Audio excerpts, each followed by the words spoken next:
Sergey and Larry are both here, and I've had the opportunity to work at Google for almost 10 years. And sometimes I say that it's like they went to the future and came back to tell us about it. They're amazing people, and one of my favorite things that they do is not only creating a platform on which any kind of entrepreneurial talent can just flourish and work together, and think about the what of what we do, our focus and big picture and moonshot thinking and just the product side. But the other part that is really significant innovation is how we work together. So much attention to details that most people don't think about. They might be like our campus. It feels like a university campus because that's a fun environment to be in. And so many different things about how we treat each other, how we interact and stuff. And I have just great respect for that vision to think about that. And I just want to thank them. And Astro and I have been so incredibly supported by them to do this kind of work and all the work that we've been able to do over this time. So. Yeah, likewise, so many people, so many companies say that they believe in innovation and they believe in audaciousness, but saying that is useless. What it takes is actually supporting people when they're audacious, when they take risks, and particularly when they fail. You guys have both been really extraordinary. Thank you very much. Keeping the courage. Sergey.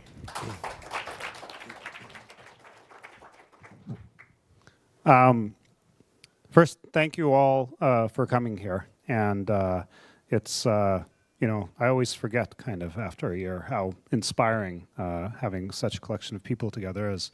But being here again has been very inspiring to me. I wanted to relay a story about,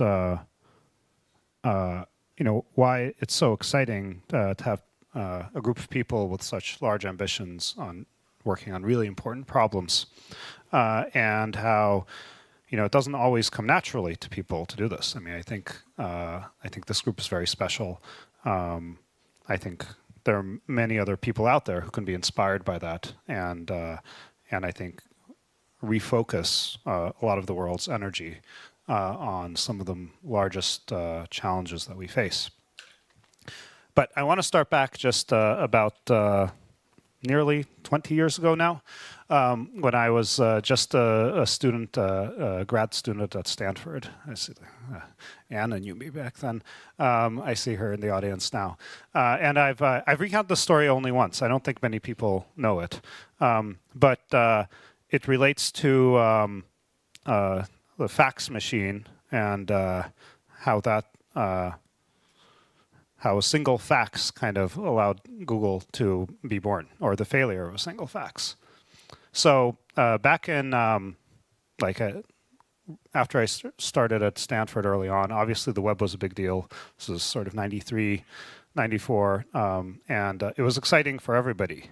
And one of the early things my friends and I at Stanford did is decide, the web is great. What we really need is to be able to order pizza online using the web. And now that obviously seems, yeah, of course you can do that, no problem. There are 100 websites where you can order food online and it shows up. But it was a big deal back then. It seemed like great, and we were grad students and we were hungry from time to time. And so we sat down, we wrote a little script that would generate, a little web server. It was much easier back then than it is today, actually. You can have like a 20-line Perl script, but these days a little bit of the web programming is beyond me, I'm afraid. And what it would do is you'd fill out what you wanted to order, and it would fax that order to the pizza joint, because back then obviously very few people were online. Like pizza places didn't have like email or something like that. But we found they did have listings for fax machines, and back then there was the internet fax service. I can't remember exactly what it was called or how it worked, but there's this trick with DNS, and you would sort of route the digits of the number, and magically that fax would show up there. So we went ahead with the first test, and we decided we would order ourselves a pizza, and we fired up the web server, checked off the boxes with the toppings. I'd manually entered the menu before, hit OK. That fired off the script. It sent it to this internet fax service. Presumably that got delivered. to the restaurant, and then we waited and got hungrier and hungrier. Like after a couple hours, I broke down. I called the pizza place, said, I faxed you an order. Like, are you going to deliver it? And then the guy said, let me go check the fax machine. And it was then that I realized that this just wouldn't work because the restaurants that even had faxes wouldn't look at them. And therefore that idea failed. And then I went on to work with Larry on data mining and then sort of the link structure of the web, and eventually Google was born. I mean, it's very lucky for me, actually. I mean, back then it was quite possible that fax, would have gotten picked up. We'd say, this is a great idea, and I would have put a lot of energy into, another way to order pizza. It's kind of the randomness of life, the path that takes. But now I've come to recognize that really the challenge of a problem or the importance isn't that related to how likely you are to achieve it. And in fact, even when you go after a more ambitious goal, even if you fail to achieve that one, all the side effects that come along the way can be that much more rewarding and significant in their own right.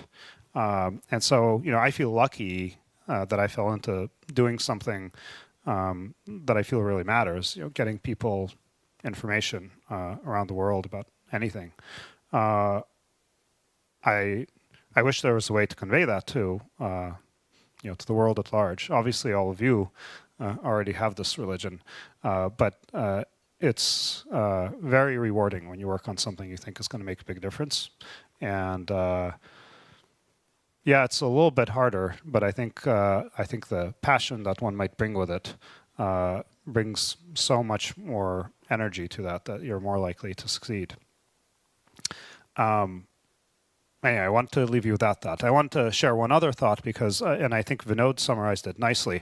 The other thing that we've really found over time at Google, watching at other companies, watching many of you, is the importance of the development cycle and how you really need to be able to churn quickly through things. And because, obviously you're going to have failures. You're going to have the wrong idea. But it's important to fail quickly. It was great that fax didn't go through. It failed quickly. And I think that if you demand a really long development cycle, like let's consider that tokamak that we saw earlier today, having decades and tens of billions of dollars is not a good way to fail quickly. I mean, it's hoping to get a lot of learnings along the way, it's just much less likely to work out. So as Vinod said, and we discussed this, so with Glass, we adopted this philosophy. We were going to develop a completely new version of the hardware and software every single month. And we sustained that, or close to it, for like 7 versions. It's slowed now over time, unfortunately, as we're approaching something that's going to ship. But I think that iteration made a huge difference, and we learned so much with every single variant. And it's just, there are 100 reasons why you should not go that fast. It takes a long time to get your tools made. And in fact, the tooling is a big deal. So I'm glad somebody's working on that. Engineers don't have enough time to do a proper design. This gets shortchanged, that gets shortchanged. I mean, there are 100 reasons not to go fast. But in the end, I'm really glad that we did. And I think I've seen that across a range of products. And ultimately, it forces you to make real trade-offs about what actually is really important.